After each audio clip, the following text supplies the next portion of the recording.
You're listening to a podcast by the Center for Action and Contemplation. To learn more, visit cac.org. Welcome back, everyone, to a special bonus episode of Season 4 of Learning How to See. I'd like to begin with a prayer that I include in the book, Do I Stay Christian? It's from page 210, and it just feels like this prayer is really appropriate for this spirit behind so many of the questions that came in through this season. So let me read it as a prayer for us right now. I do not know everything. I do not even know how much I do not know. Nor do I know how much of what I know is impartial, faulty, or false. So I pray. Source of all truth, help me to hunger for truth, even if it upsets, modifies, or overturns what I already think is true. Guide me into all the truth I can bear, and stretch me to bear even more, so that I may always choose the whole truth, even with disruption, over half-truths with self-deception. Grant me passion to follow wisdom wherever it leads. Well, in that spirit, seeking for truth that stretches us beyond what we may already think. First, let me welcome my colleagues Dawson Allen, Michael Petro, and Gigi Ross for an engagement with some of the amazing and beautiful and powerful and touching questions that came in from Season 4. And Dawson, will you start us with a question for today? Yeah, absolutely. I'm not sure if this is the right place to email my question for your final episode, but trust that if it's meant to be, it'll find the right landing spot. I'm a 62-year-old cradle Catholic who has been questioning Catholicism for several years and have distanced myself as a practicing Catholic over the past 2 to 3 years. My husband and I both received all our sacraments in the Catholic Church, including our marriage, and raised our now 3 adult children in the Catholic tradition. I was very active in our church as a Eucharistic minister, lector, and cantor, along with religious education teacher and various committees over the years. The local church that we were a member of is also the church that I was raised in, so not only in faith practice, but also our extended religious and social connections for most of my life. So Catholicism has been my religious tribe all my life. Over the past years, while my personal faith with the divine has grown deeper and deeper, I started questioning the patriarchy, the hypocrisy of sexual scandals, and the fence building that I see in Catholicism. Some people are in, some people are out, which really came to a head when our grandson announced that he was gay. I could not, in all good conscience, support a religious community that would not support my grandson. I had to choose to stay and be silent, stay and raise hell, or leave. I left. Brian, there's so much to unpack there, but it strikes me that this is exactly why you set out on writing this book, Do I Stay Christian? So I'd love to hear any initial reflections on the first part of this question. Yeah, I mean, I'm sure each of us felt how honest and moving it is. And it's just a reminder. A lot of people think, oh, it's only young people having problems with the church. It's only evangelicals going through, quote, deconstruction. But here's a 62-year-old cradle Catholic going through these struggles over many years, but intensifying in her 60s. And I'm really struck by this love. I love my church. It's been such a big part of my life. But I love my grandson.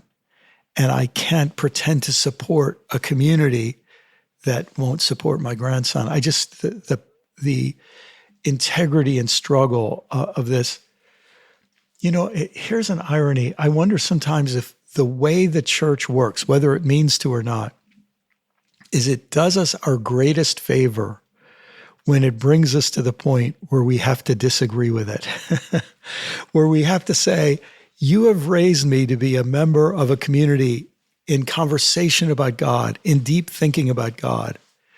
And I have reached a point where I think differently than my community about God. And the church might see that as a failure in the person, but it may be a success that this is an essential part of each of our own spiritual growth. I know this is true for me. I grew up, and by the time I was 8 or 9 years old, I was having theological struggles with things my church taught, and that just continued through the years. The other day I was talking with Jim Finley, and he was remembering that powerful story of St. John of the Cross, who wanted to reform his order, and members of his order threw him in just a disgusting pit of a jail cell and took him out every day to beat him up and then throw him back in the cell. And of course, that's the darkness of that cell became the dark night out of which his deeper engagements with God came. But I think there is something about that a lot of us experience. Does that resonate with any of you?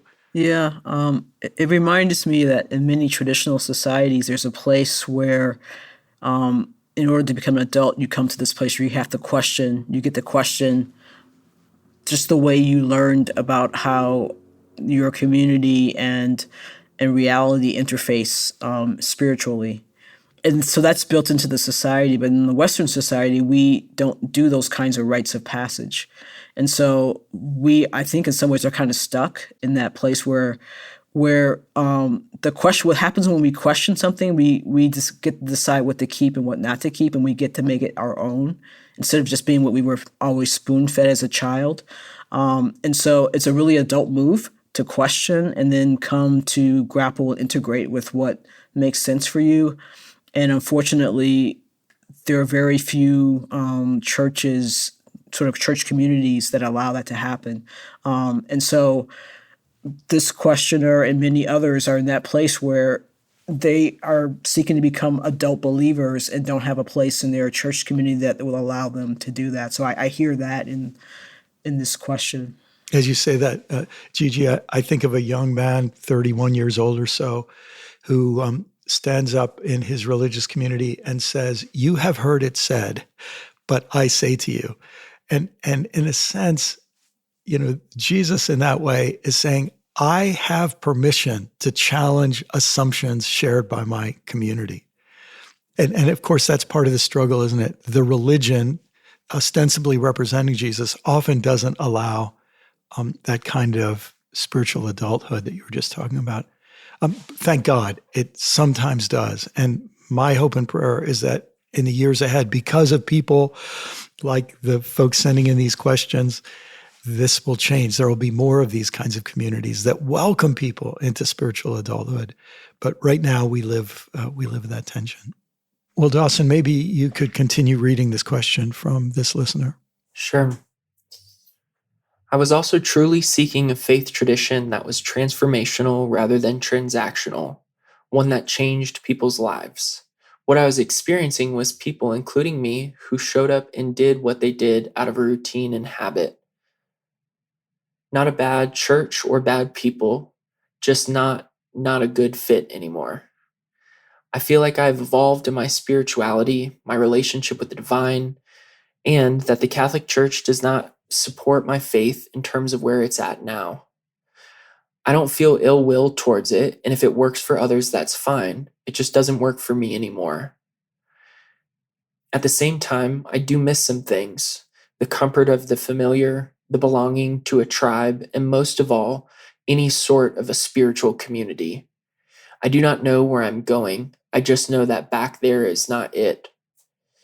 And Brian, this might be another good place to stop, just to sort of share any thoughts you might have on grief, changing beliefs, and community. Well, first of all, I want to say that this dear person is Roman Catholic, but we could hear identical stories from Southern Baptists or Episcopalians or whatever. I mean, we could hear this same heart's cry from many, many people. That's the first thing I want to say. The second thing I want to say is I'm very fortunate in this because I get around and I travel and I write and people contact me. I hear a lot of stories like this, but I also know there are a lot of communities where this person would be welcome and where what they're looking for, never perfectly, but what this person is looking for really exists in a church, and including in a Catholic church.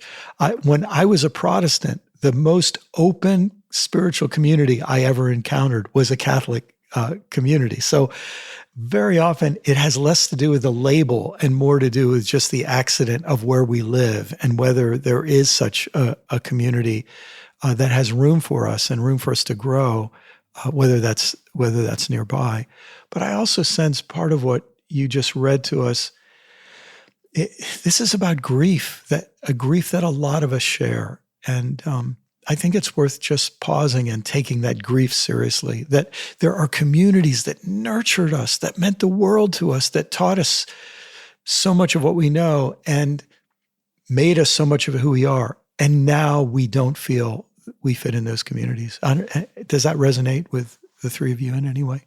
Yeah, I would say, I mean, it hits hard for me. First of all, just loved everything that's been said up to this point and really, really, really appreciated what Gigi said about sort of a mature community where you can ask questions and challenge things. And so, my rubric sort of with some of this has been, there's a line in a song that I love that says, when you find yourself the villain in the story you've written, like it's time to leave. And so I would sort of, there've been spiritual communities where I've had to ask myself, like, okay, there's things I can't agree with. If I'm not part of the solution, I'm part of the problem, so I have to go. And there's a you justify the choice, but there was for me initially almost a shame when I would leave a community to go, oh, I disagree with everything. I disagree with major, major things about that, but I still am so sad to have lost these people and this support. And while I might protest how they exclude other people, I'm embarrassed to admit that I miss being included. And to be very honest, when I haven't taken the time to grieve those losses, I've carried them into my attempts to find new community, and it's been not great for me. So I really, really just, I just want to honor that grief, and I'd be curious for the three of you, like if you've found ways that are helpful to grieve the loss of community or the loss of certainty or the loss of inclusion. Mike, let me say one thing that helped me in that grief. First of all, I think the grief is, as you say, it's real, it's natural, and it's good. We have to grieve that something precious feels it's being taken from us, we're losing it. But I didn't want to become bitter. That was my problem. I was very tempted to be so angry at these people. Like, I'm growing. Why aren't you growing at the same pace and in the same direction I am? Why aren't you as mature as I am? Which has all kinds of irony in it. A thought came to me when I was in the middle of struggling with this. I felt it was the voice of the Spirit in some way. And here it was. It was just this sense, let people off the hook. Let people off the hook meant the hook that they have put in themselves. And here's the hook. The idea that people of our religion or denomination or congregation are better than normal people. And what I needed to do is say, you know what? These are normal people. These are human beings, and so am I. And part of what, in a sense, the grief was forcing me to face was that in the end, we're all fragile human beings. And we're all filled with biases and problems and fears and hang-ups and cowardice and reactivity and all the rest, and all the beautiful things that go along with being human.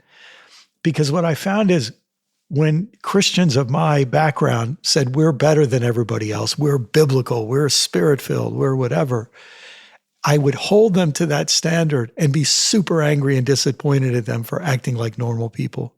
I don't know if that makes sense, but that's one of the ways that I was able to cope with the grief without getting too bitter. That's super helpful, Brian. I appreciate that. I hadn't considered that grief prevents sadness from becoming even more powerful anger. That's really good. Dawson, why don't you bring us the rest of this letter? So my question for you is, how do I find a new spiritual community? I really have no interest in changing to another organized Christian religion, which I feel have the same issues, just with a different box. I do, however, still believe very much in the Jesus story and his example for us in our lives, which I guess makes me Christian. We live in a very rural area. The only religious communities in the area are Catholic and Protestant churches. I've considered online communities, but I'm truly seeking an in-person community. I've come to the conclusion I may have to try and start my own small community, but I don't know where to begin. Our friends and family in the area are still very much rooted in their local church. I continue to pray to God that He will guide and direct me. He knows that I feel as if I'm wandering in the wilderness, which I kind of am. But I'm also certain that I'm not alone in my experience. I can't be the only one who feels this way. Advice? Oh my. Love to hear your reactions to this. I had a different experience. I never felt accepted by my home, the church I grew up in. So I was always searching for community most of my life. And for me, what the thread was, where did I feel like home? And I felt like home in contemplative practices.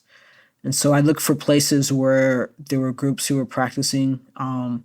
Eventually I found, so the first place I looked in, I was living in DC, and there, the communities that were most involved in contemplative practices and contemplative spirituality was the Episcopal Church. And so I found myself going to the Taizé service, which, like a previous questioner, I loved it because there was no sermon. It was just singing and silence and prayers. And then eventually I got into centering prayer, and there were two churches equal distance from where I was living, two parishes where you had centering prayer groups. And I tried them both, and one I just felt more warm to me. So I just started going to the centering prayer group, which was like a Wednesday night. And then eventually I decided to try the church service. And then I eventually became an Episcopalian. And so at the same time that was happening, I also started working at a contemplative Christian organization. And there I also felt fully accepted as myself. And so that also became a community for me. And I would add that what was important for me was the acceptance and sense of belonging, not 100% agreement with everything, or that people were perfect, because there were problems in all of those, and there were things that I would have done differently. But it was a place where I could allow that love for that community to actually come through and flourish. And so even when there were these difficulties, and eventually one of the communities I had to leave for various reasons, the love was still there. And so my grief came after that. And for me, by that time, I had people who weren't involved in that community, but who were good listeners, who I could just come to and talk to and just process what I was going through. And I guess I find for me that being in the place where I'm open, I just kind of stay open and allow God to show me and allow God to bring things to me. That's just my way. There are other people who have more energy and innovation and creativity. They start communities. That's just not me. And so for me, it's just being open and allowing what shows up, and just taking advantage of what shows up, and just letting that lead me to another place, to another place, to another place. That's kind of how it works for me. That's an important story to tell, because some people feel they're leaving a place and there will never be a place that will be right for them. And then you have a story where you found some places that really were good landing pads for you, or good new homes for you spiritually. Dawson, how about you? I mean, I'll start by just candidly saying that I don't have an answer to this question. Like, I don't have a resolution or a sort of personal story that I can say, hey, I found this one particular community, and it's cohesively meeting all my hopes and desires for spirituality and religion in our current moment. But what I will say is, I really appreciated the sort of arc that this question took, in this sort of, I think it was Walter Brueggemann who used the term prophetic imagination. And it sounds like this sort of conclusion that's coming here is trying to imagine a new kind of community. And just to scale that out a little bit, I think that's what our moment is calling for in a lot of ways. There's a ton of different ways to say it. I think Albert Einstein said the same thinking that created the problem can't then solve that problem, or Audre Lorde, who says the master's tools can't tear down the master's home. But I think both of those sort of invite a new way of thinking. And I really do believe that we're in a moment where, in different capacities and shapes and forms, we're really being invited to thinking through what are the kinds of communities that would serve our needs and be the kind of place that we would want to be, that we would want future generations to inherit. What are the kind of institutions? What are the kind of structures and cultures? What are the kind of leaders in this moment that we would like to follow? I think there's a really great invitation there. And I'm sorry I don't have a more definitive answer, but that's where I'm at. That's beautiful. Yeah. Mike, anything you want to add there? I think what I love is this, I feel as if I'm wandering in the wilderness, which I kind of am. And I'm also certain that I'm not alone in my experience. Those are powerful words, and they're archetypal. Like wandering in the wilderness is an image that we have that goes back to the very beginning of our spiritual traditions. And I'll say for me, having lost brick and mortar faith communities, I carried that loss for a long time. It's defined my life in a lot of ways. I have like 15 years of dreams I have where I'm driving around a town looking for the place that I'm supposed to stay and I never find it. Or I'm wandering around a giant mansion looking for the room that I'm staying in and I never get there. But I'm never upset in the dreams. It's the weirdest thing.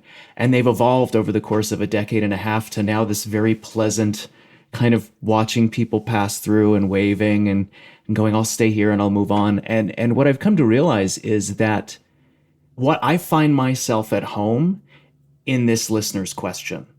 When she says, I feel, or he says, they say, I feel as if I'm wandering in the wilderness, which I kind of am, I feel a stirring in my heart.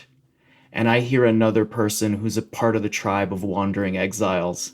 And I say, here we all are. And what I've found is I haven't found another brick and mortar community that meets in a building on a Sunday. But I've found this found family of other people from other faiths, from other traditions, from other religions, who've all had this experience and sort of continue the journey.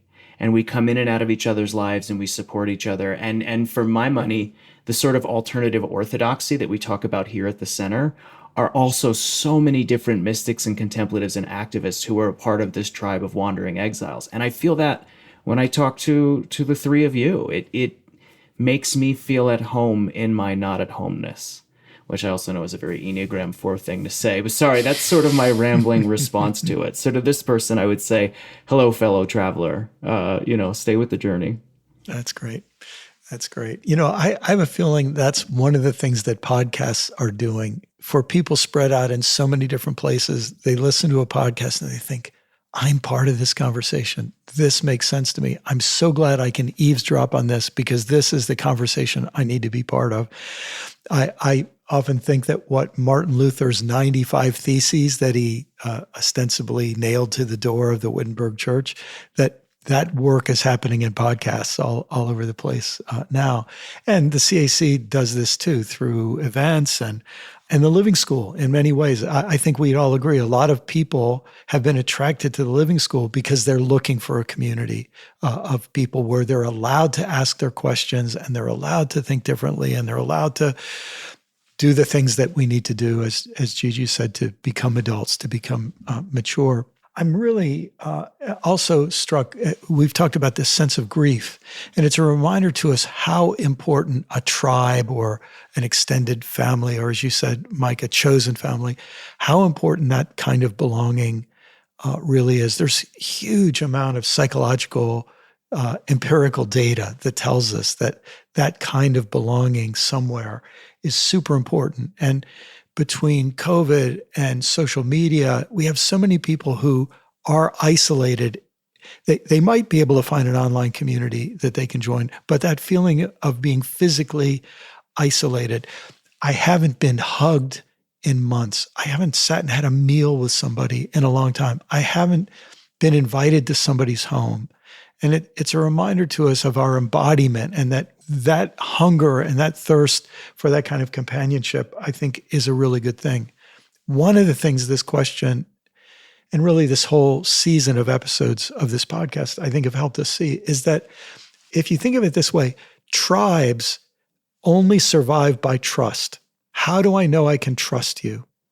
And the way that a lot of our religious tribes have formed is by saying, I can trust you if you agree with all of these beliefs, or if you agree with this hierarchy, or if you agree with these rituals and see them as we do.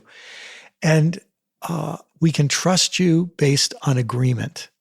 And that creates genuine, deep belonging for a lot of people. But then when the agreement starts to wear thin, we end up in trouble. And the four of us having this conversation in the United States right now, where so many of our churches, just in the last 6 years or so, have been overtly or covertly won over to white Christian nationalism. We just have to say it. There are an awful lot of people who are realizing the church I was part of, I no longer can support. Maybe because I've changed, maybe because they're changing too. And figuring out what to do. Sometimes they can find another place. But I think that maybe a good place for us to stop is with this. What this listener said is that I have the feeling I'm supposed to start something. And I don't think she's saying, I'm going to start the new, reformed and reorganized Roman Catholic Church. I think what she's saying is, I got to find some people and build a little tribe of fellow seekers.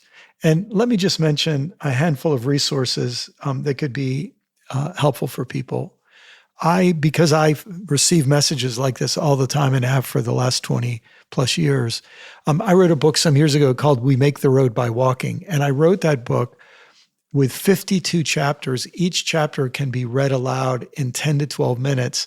And there's a lectionary or set of Bible readings that goes along with each chapter. And if you can sort of see what I was doing there, I was creating a way that a group of people could get together for a year and have a year's worth of short meditations to then give them something to talk about with each other.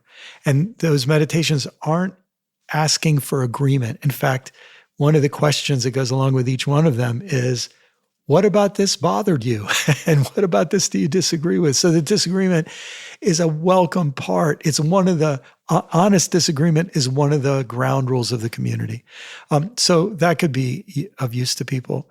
The Center for Action and Contemplation and the Living School have developed circle groups and a set of guidelines that can help circle groups get together and give them some ground rules so that they can have sufficient amount of trust by saying we'll follow these ground rules to create safe spaces that aren't dependent on doctrinal agreement and so on. The Quakers, the ancient Quakers, had a simple way of meeting. They would sit in silence until someone felt they had something to say. That's pretty easy to do. Or they would also have queries, and these queries were picked up by the Methodists in what was called the Methodist class meeting. But a query might be, how goes it with your soul?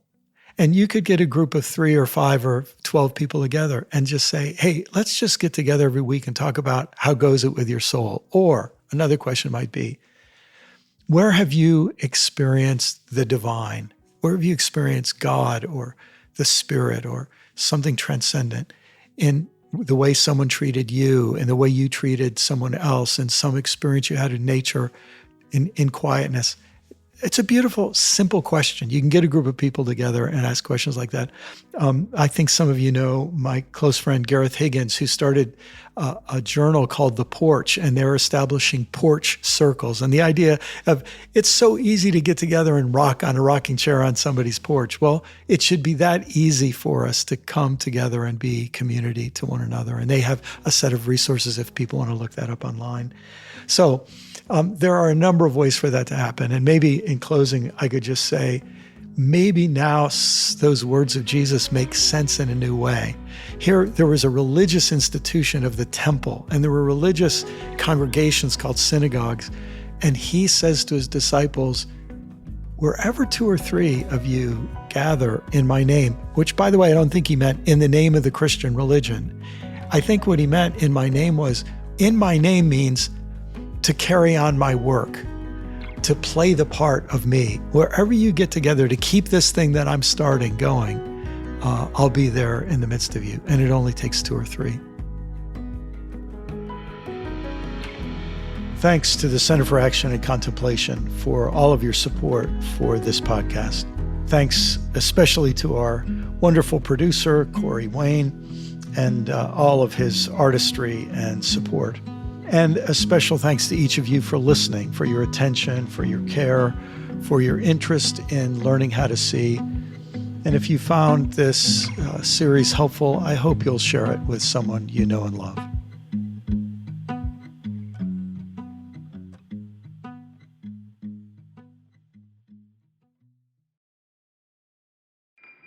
Do you feel called to walk a more contemplative path? The Center for Action and Contemplation is an educational nonprofit supporting the journey of inner transformation. Our programs and resources will help grow your consciousness, deepen your prayer practice, and strengthen your compassionate engagement with the world. Learn more about our resources, such as publications, podcasts, email series, and events at www.cac.org.